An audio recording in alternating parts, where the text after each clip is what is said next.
Do you want to push a specific brawler to rank 30, but always end up tilting all your trophies? Do you not have good teammates to push to rank 30? And finally, do you end up losing all your trophies trying to push rank 30? No, I don't. Shut up! Your highest rank is Bronze 3. If you are one of those players, watch the video till the end and follow the steps. You will achieve a rank 30 in no time. Hi guys, welcome to today's video. I know you guys have a goal to get a brawler to rank 30, but always fail to achieve it. Some of you guys may have a few rank 30s, but are planning to achieve more. You guys have came to the right video because I will be sharing some tips to get more rank 30s. Tip number 1, know your playstyle. Everyone has a different play style of playing this game. Some players are really good in Showdown, while others are good in 3v3s. If you struggle to push trophies in 3v3s, there are many tips later in this video on how to get better in certain game modes and push trophies in your own playstyle. I'm going to divide this tip into 3 parts. Part 1 is Solo Showdown. Solo Showdown is one of the fastest ways to achieve a rank 30. If you play Solo Showdown the right way, compared to 3v3s, the trophies from Solo Showdown give you way more than 3v3s. Conversely, the matches are much longer. If you get a low placement, you will lose a lot of trophies. In Solo Showdown, you don't need to rely on teammates to help you push, which is good because you don't have to deal with the bad randoms. You can only push certain brawlers in Solo Showdown, like Shelly, Kit, Cord, Lily, etc. There are 2 ways to push in Solo Showdown, teaming or not teaming. It depends on your play style and how you want to play the game. Me personally, I would choose no teaming because I feel like teaming ruins the game for others. But it's your personal choice. I don't care if you team or not.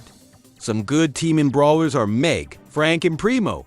As you can see, all these brawlers are very high in health, making them very good teaming brawlers. Anyways, to actually push in Solo Showdown, you need to have Solo Showdown experience. Someone who is not an experienced Solo Showdown player will probably get up to 950 trophies, but end up tilting down at the end.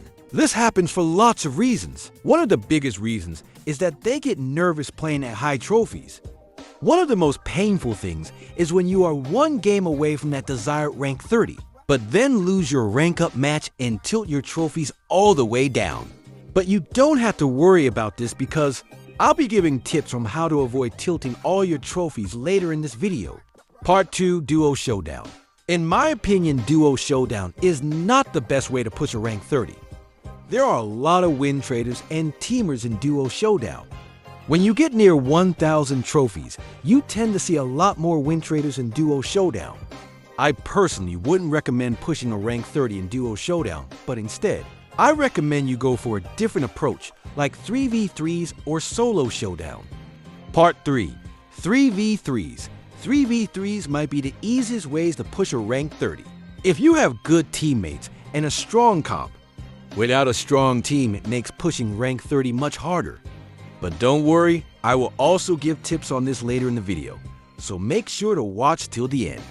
3v3s give you less trophies per win compared to Solo Showdown, but the matches are much faster depending on how you play and if you dominate the other team. In 3v3s, you need a strong comp to win. For example, if you are playing a thrower and one of your randoms go thrower 2, then that's bad having 2 throwers on the same team because they can easily be countered by brawlers like Edgar, Miko, and Mortis. You want to have a balanced team comp. Here are some good team comps, for example. For Brawl Ball on Goalkeeper's Dream Map, you can go Kit, Byron, and any tank like Draco, BB, or even Frank. This is a good comp because the healing with Kit and Byron are way too much for the other team to handle. Another good example for a good comp is on Knockout on Bell's Rock, is Tick, Byron, and Lily. This is a good comp because we have one thrower that is Tick and one far-range shooter, and that is Byron. And then we have Lily who counters other throwers on the opposing team. In 3v3s, there are a variety of game modes to choose from. Choose the game mode best for your brawler. Also, I highly recommend that you should invite friends from your friends list because you guys all know that randoms have negative IQ. Now that I have told you guys the basics of pushing rank 30 in all types of game modes, let's dive into more tips in more detail. Tip number 2, patience is the key. Keep in mind that rank 30 is not an easy task to do. It takes lots of dedication and persistence. You will experience many wins in your rank 30 push, but also a few losses. But just because you lost a few trophies doesn't mean they can't achieve a rank 30. You just have to be patient, and the rank 30 will eventually come. Tip 3, have a goal when pushing. The most important tip to achieve a rank 30 in Brawl Stars is that you need to focus on pushing trophies on a specific brawler with a goal in mind when you start the rank 30 push. Try to use this strategy when pushing your next rank 30. Push until you hit a milestone and then stop and take a break. Until tomorrow. For example, push to 850, then stop and take a break and resume on the next day. This strategy helps you to avoid tilting and maintain a winning momentum. Number 4, knowing the meta. To push a brawler to rank 30, you need to know what the best game mode is for that specific brawler. Make sure to avoid pushing squishy brawlers in Showdown, because in Showdown, there are lots of assassins that counter you. Instead, you should play game modes like Brawl if your brawler has low health. Also know which brawlers are good in the current meta, and abuse them before they get nerfed.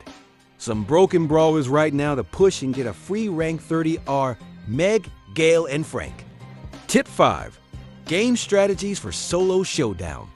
In Solo Showdown, if you are teaming, you need to know which brawlers to team with and which brawler to avoid teaming with. For example, if you are a Shelly, you don't want to team with Meg because the Meg knows that Shelly counters her, so she is going to kill the Shelly to win. To further understand Showdown experience, I'm going to show you with an example. This is me playing Shelly on my rank up game to rank 30. I need to get at least top 4 to get rank 30, but there are still 6 people left. The storm is closing in, and I need to get in the bush in the middle, but then out of nowhere, a 5 power cube Doug comes out and pushes me knowing that Shelly is a threat to him. With my fast reaction, I instantly shoot 2 shots, then use my super. The Doug saves himself with his super, but I'm very low now, and I have to get top 4 to get rank 30, but there are still 6 people left. I run away from the Doug, but there was a bull. I use my hypercharge to try to stay alive, but the bull and the Doug start to pinch me from 2 sides. The Doug comes out of the bush, so I instantly pop Gadget and shoot him 3 times to kill him. Then I knock back the bull using my hypercharged super and grab the power cubes on the ground to heal up. I run behind another wall, but then another bull comes out of the bush and shoots me, preventing me to heal. I wrap around, and since I have bandage star power, I heal up for 3,000 health. But then the 2 bulls start to pinch me, knowing I'm a threat to them. I start to push the left side and gain space so I can heal. The bull backs off knowing I have 6 power cubes and that I counter him. I heal all the way up and then let them fight. I wait for the right moment to attack to get the win. That's the end of this video. I will do a part 2 at 1K likes, so like the video and subscribe if you're not already. Thanks for watching, and I will see you on the next one.